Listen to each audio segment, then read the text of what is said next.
দর্শক আসসালামু আলাইকুম, আশা করি সবাই ভালো আছেন। তো আজকে আবার ভিডিও চলে আসলাম। আজকে জানাবো ইন্ডিয়া ভ্রমণের সকল যাত্রীর জন্য বেনাপোল পেট্রাপোল সীমান্তের সর্বশেষ আপডেট এবং ইন্ডিয়ান মেডিকেল ভিসা এবং ট্যুরিস্ট ভিসা নিয়ে বিস্তারিত এবং বেনাপোল সীমান্তের সর্বশেষ পরিস্থিতি কি এটা নিয়ে বিস্তারিত জানাবো। তো অবশ্যই আজকে ভিডিওটা মনোযোগ দিয়ে সম্পূর্ণ দেখে যাবেন।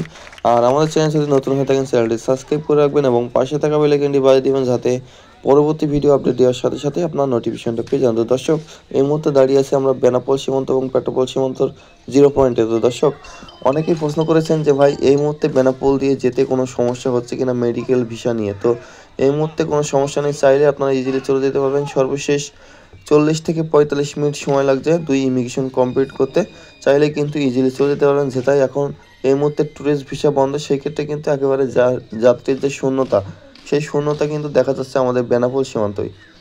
তো এটা নিয়ে অনেকেই প্রশ্ন করেছিলেন, তো বিস্তারিত আপনাদেরকে জানিয়ে দিলাম।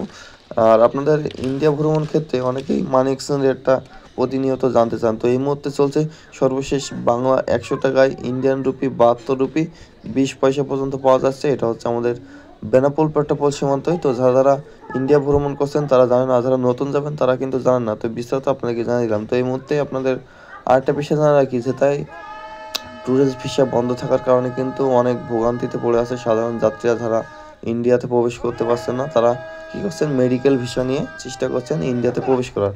তো সেই ক্ষেত্রে আপনাদেরকে বলবো, আপনারা আগে থেকে সতর্ক হয়ে যান, যাতে আমার এই ভিডিও যারা দেখেন তারা যারা ইন্ডিয়াতে যান, সেই ক্ষেত্রে আমি সতর্ক করে দিই।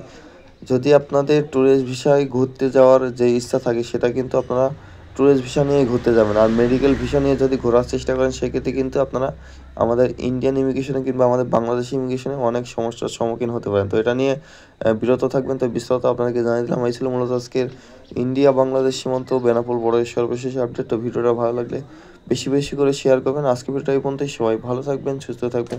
দেখা হবে নতুন কোনো আপডেট নিয়ে, নতুন কোনো ভিডিও নিয়ে। খোদা হাফেজ।